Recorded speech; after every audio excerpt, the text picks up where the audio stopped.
Hi everybody, it's the Shy Genealogist. I'm going to change gears a little bit today, move away from Excel and Word, and I'm going to show you a little bit of photo editing that we can do using a free program called Gimp, G-I-M-P. Gimp is available for download for Mac and for PC on their website, and I've included that link in my blog post. And I'm not going to get very deep into photo editing and fixing photos, but I do want to show you how to add some simple effects to your photos that can help you when you're trying to put together a presentation of some kind.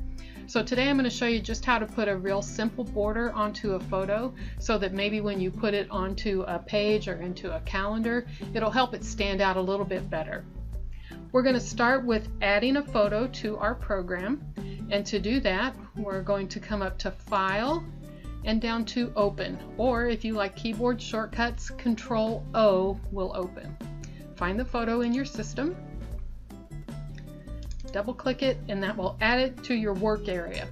We're going to check on a couple of settings before we get going. The first thing I'm wondering to myself is, how big is this photo?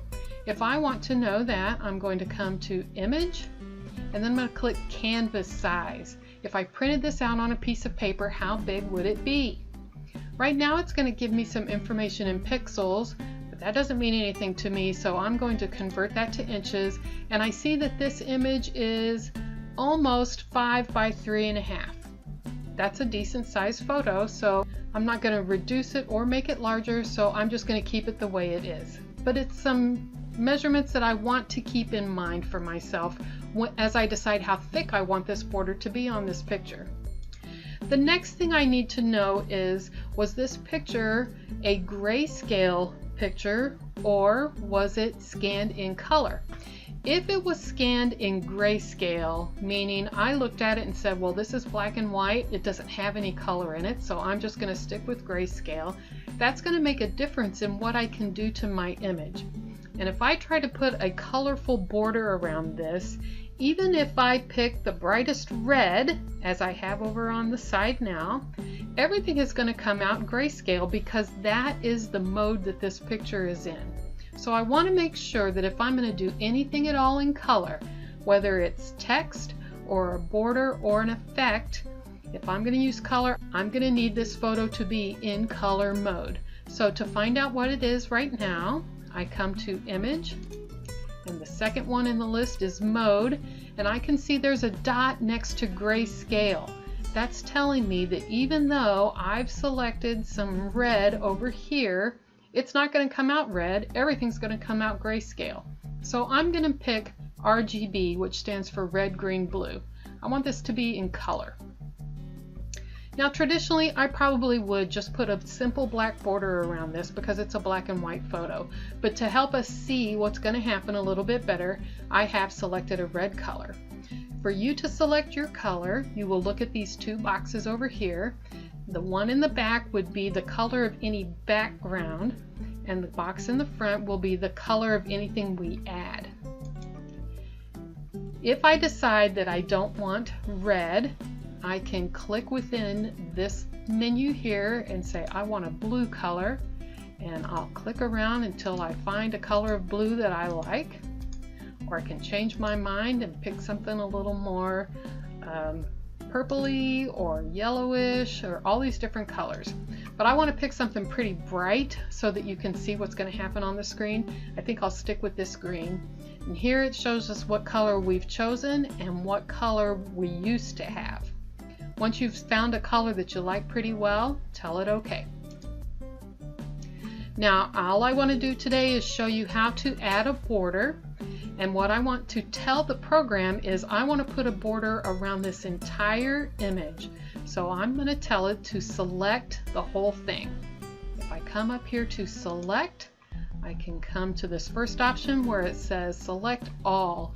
And notice there's a keyboard shortcut, Control-A. Now I want us to come out here and look at this border for a minute. It's a dotted border right now. If I type on my keyboard Control and A at the same time, that border starts to move a little bit and it tells me you have selected the whole thing.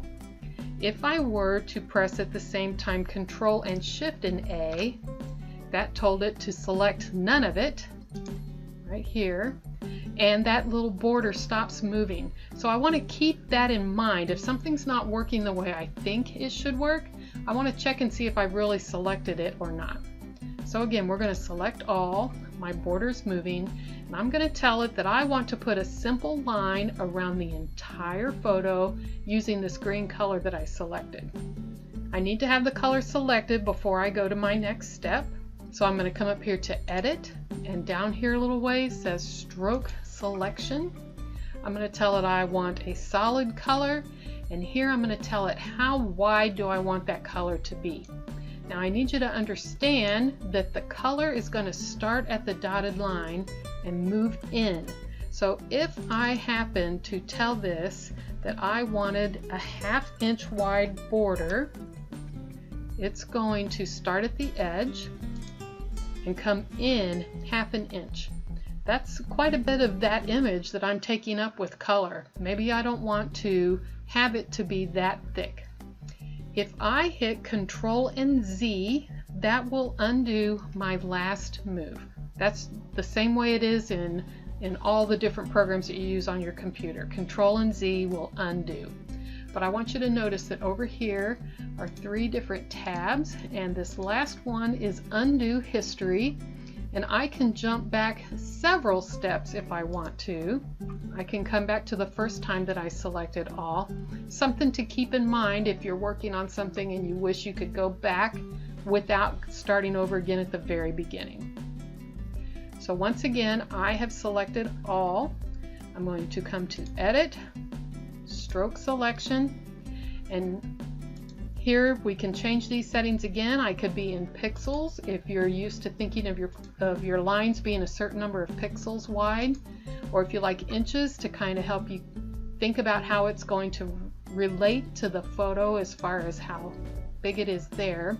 Maybe I don't want 1/2 inch, maybe I want 0.05 inches instead. When I hit stroke, we're going to fill that in, and now I've got a fairly thin, nice green, not the greatest color, but easy to see, a nice green border around this photo. And if I decide I wanted to make it a little bit thicker, I could come back, Edit, Stroke Selection, and instead of 0.5, maybe I could make it 0.1, maybe 1/10 inch. Maybe I like that a little better. Now the other thing with Gimp is that it has its own file extension so that it can keep all the information stored, all the steps that you have taken to create this image. So we don't do a simple save like we normally would. We'll come to File, and if I said Save As, it's going to force me to use this extension XCF. That is specific to Gimp, and that's not what we want, because if I send that to someone who does not have Gimp, they're not going to be able to open it. So instead, we're going to do File and Export. The default is JPEG. If you'd like to have another extension, you can click down here and see we could have a PNG. I could come on down, and TIFF is an option there. Whatever option you're looking for, I'm sure they probably have it in this list, but I'm going to stick with the JPEG, and I'm going to change its name. These are the 1944 Smith kids with green border. And then click Export. And I'm not sure why, but I usually have to click that twice. Then I get a slider for the quality. I'm going to tell it I want 100% quality.